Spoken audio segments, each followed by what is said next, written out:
all, welcome or welcome back. Friends, strangers, new friends, happenstancers, however you got here, I'm happy to have you. Today we are going to be talking, as you probably saw, about House of Hollow by Crystal Sutherland.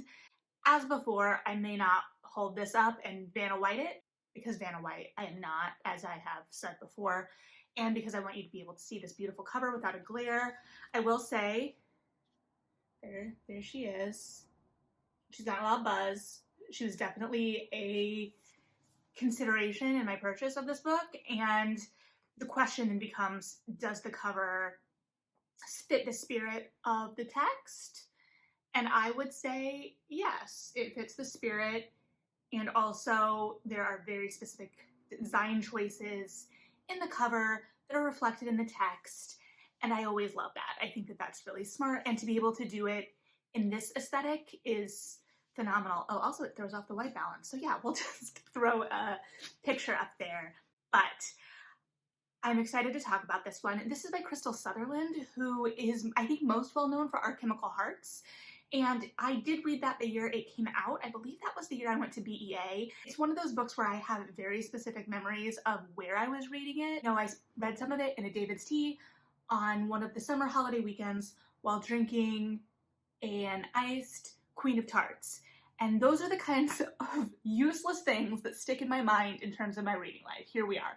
So I remember that as much as anything from the book. I know a movie came out recently on one of the streaming platforms. I don't remember which one, and I have not gone searching for it. I remember enjoying the book, but it wasn't something I felt compelled to need to revisit. This is a completely different thing and a different tone, and I'm really intrigued when authors switch it up. You know, I love when authors continue to write things in tones and realms and veins that I'm clearly attracted to, but it's also very interesting when they deviate and try something completely new, because this is much different. It is a contemporary still, but this is a dark fairy tale. So we meet our protagonist Iris, who is 17 years old and pretty isolated, on a weekend when her two older sisters are coming home. Her eldest sister, Gray, had been thrown out of the house a couple of years ago and had gone on to a pretty renowned modeling and design career. And her middle sister, Vivi, left soon after Gray and has gone on to be kind of a darling of the punk rock scene on the continent. So that leaves Iris alone in high school, a kind of lonely math and science geek, because she doesn't have a whole lot of friends outside of her sisters, because they're all kind of haunted by this event that happened when they were children. Iris was 7, I believe, and on New Year's Eve, they were in Scotland with their parents. Their parents leaned in for a split-second midnight kiss, and in that split second, all 3 girls disappeared. And they reappeared, I believe, a month later with no memory of what had happened to them. Their clothes were gone, and over time, their physical appearance changes as well. Their hair had previously been dark, and it goes this white blonde. And this disappearance and return drastically impacts their family. So they have been living in the shadow of this and in the lack of memory of this. And now Iris is 17 and her sisters are coming home for a weekend. So she goes to see Vivi play a show, and Gray isn't there and never shows up. So they have to go on the hunt for their eldest sister and start to question whether the events of their childhood may be at play, and they have to face things that they don't even really remember while trying to save their sister, as things quickly spiral outside of the normal. So this is a very tense and haunted book, and it left me with a lot of thoughts, and I don't know even if I've still processed all of them. And I'm also going to be very careful, because there is a lot I would love to talk about, especially with the ending, that I can't really dig into because it would be too spoilery. I feel like even things that when I read the blurb, thought about the book and whether those expectations were met or not could be too spoilery. I'm going to try and steer away from that, because I think it will inhibit the reading experience. So I'm going to do my best to kind of distill and discuss the essence of this novel while trying not to ultimately spoil anything too much. So apologies in advance if I get any of the balance wrong for you. No, I guess if you are worried about having anything ruined, you might want to come back after you've read the book, and I'll be happy to talk about it with you more and get your thoughts at the end. So as I was reading this novel, and I promise I'm not always trying to relate things to the young adult that I read when I was a teen, but I think that this did a really interesting modernization of tropes that I experienced in fiction when I was a teen. In that we start out with this kind of it girl factor in terms of Gray. So with Gray and the kind of pieces of her life that the sisters rub up against, it almost had that kind of Gossip Girl, it girl era feel, but in a modernized, Instagram model era way, which I do find fascinating and wouldn't be surprised if we see a resurgence of that kind of it girl narrative. I don't think it will be in the same way by any means that we saw in the 2000s, because the cultural moment was much different, but I feel like we are still seeing those types of people in this space, right? So that still exists. So I got that a little bit of opulence and glamour there. I got a little bit of that dark fae that we saw in like the Wicked Lovely era, where you have the wild and dark fantasy elements impeding on an urban setting. So, urban fantasy, but the core of urban fantasy kind of explores that tension between the unknown, the stories, the things that lurk in the dark, and modernity. It's like why in the Fever series we see the light getting stolen from the city, right? So it's that tension there too. So we start in the urban, but we are already getting these little tastes of the macabre, especially when Iris is reading like this profile on Gray and her design work. It talks about how she sews secret messages into him, and she has this signature scent that it's musky and dirty and rooted in the natural, but kind of that rotting side of the natural. The beauty, but the darkness underneath. And that is a lot of the imagery in this book that I think is really perfectly illustrated on the cover. And there's a lot of complications of beauty and power and who deserves happily ever afters that come to play in this novel in really interesting ways.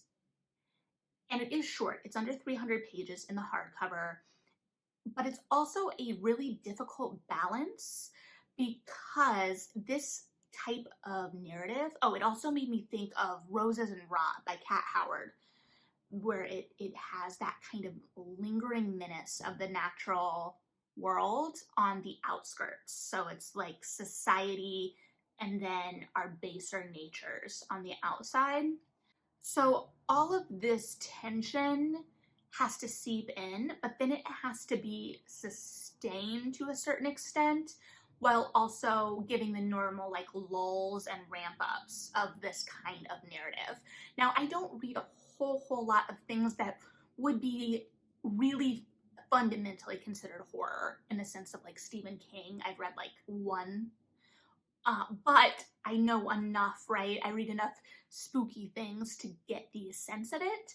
And keeping that tension is hard.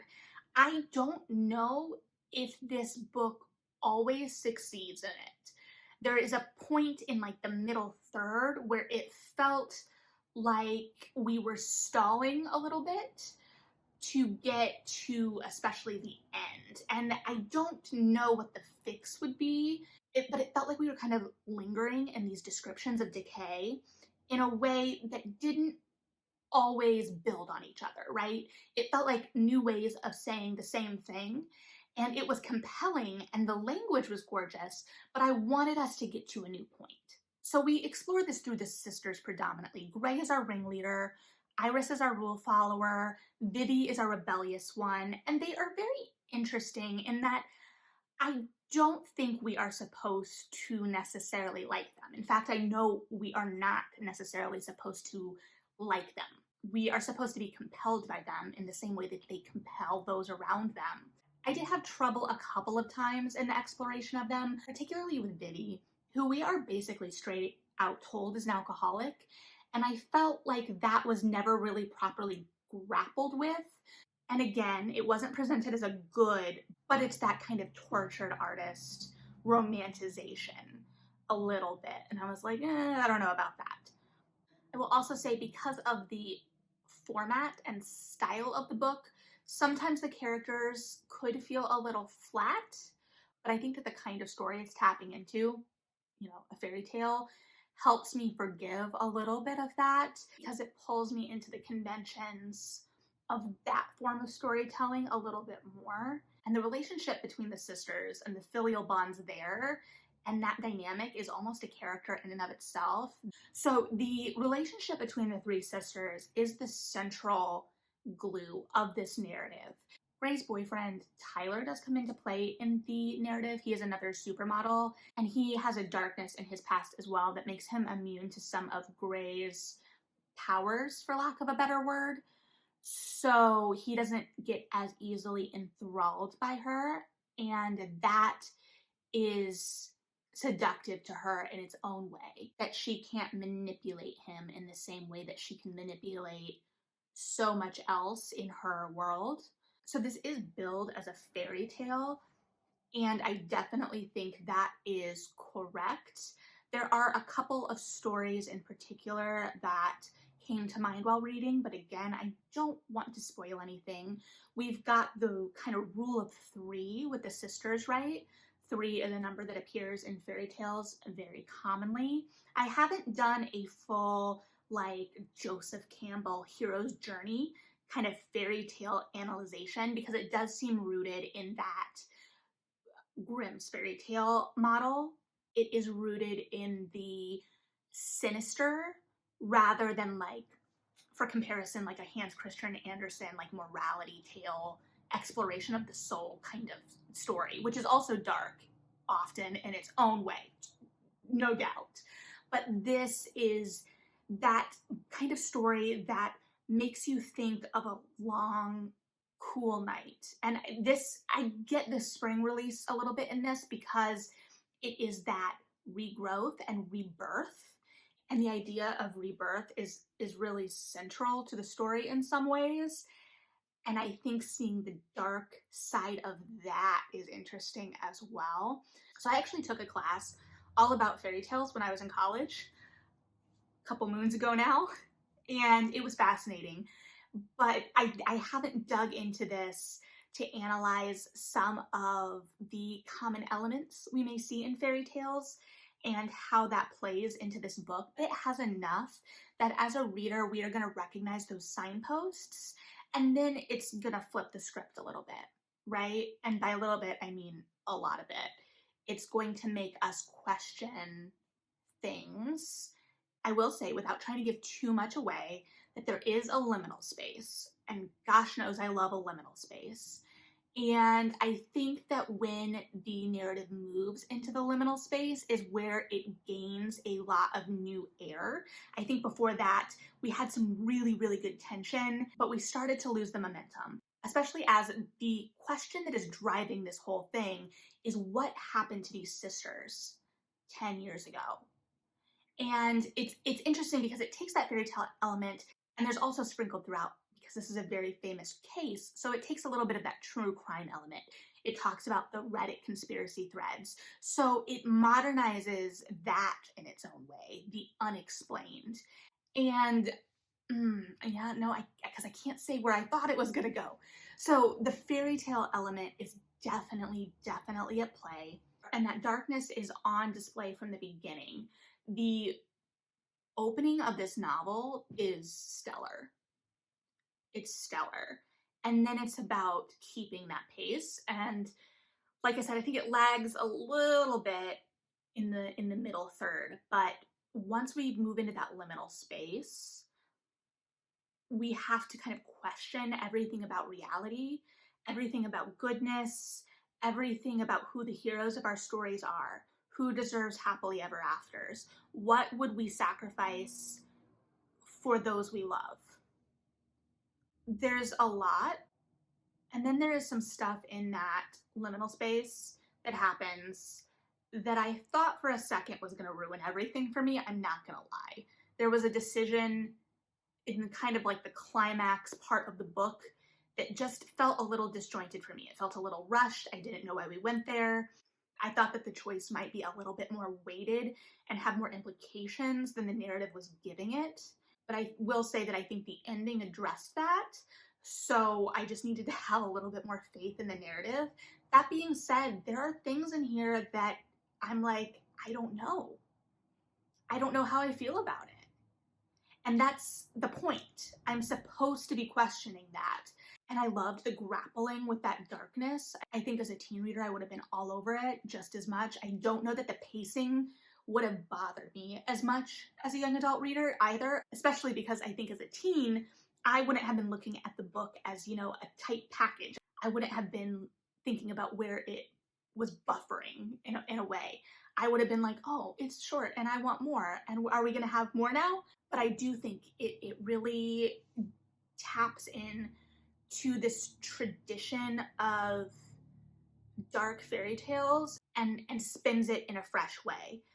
There were things that I probably could have seen coming if I thought about it, but I was focused on the overall thematic arc, and some of it, while not necessarily a surprise, was a surprise in the sense that we were even thematically dealing with it at all. And that tension, especially in that liminal space, and I know I'm just saying liminal space like I'm a freshman in college who just learned it because I don't want to spoil anything. So there's a lot of darkness here, but it's the kind of darkness that beckons. It's seductive on purpose. And then we have to kind of question that purpose. So yeah, I know that I have spoken very vaguely about this, and I apologize. I was completely enthralled by this. I've given it a couple of days to kind of mentally unpack it, and I'm still not all the way there. Again, there are choices where I'm like, I still don't know how I feel about that, but I really do think it's doing something really interesting. So if you've read this, I would love to hear your thoughts. Yeah, how did you feel about Gray and Vivi and Iris? How did you feel about what was explored in this? Did you find them likable? Do you think that they were supposed to be? I don't necessarily. Do you think that they should have been? I mean, with that ending we got, I'm not sure. I just don't know. So, yeah, would love to hear your thoughts. In the meantime, thanks for hanging out with me. Read something good. And yeah, bye.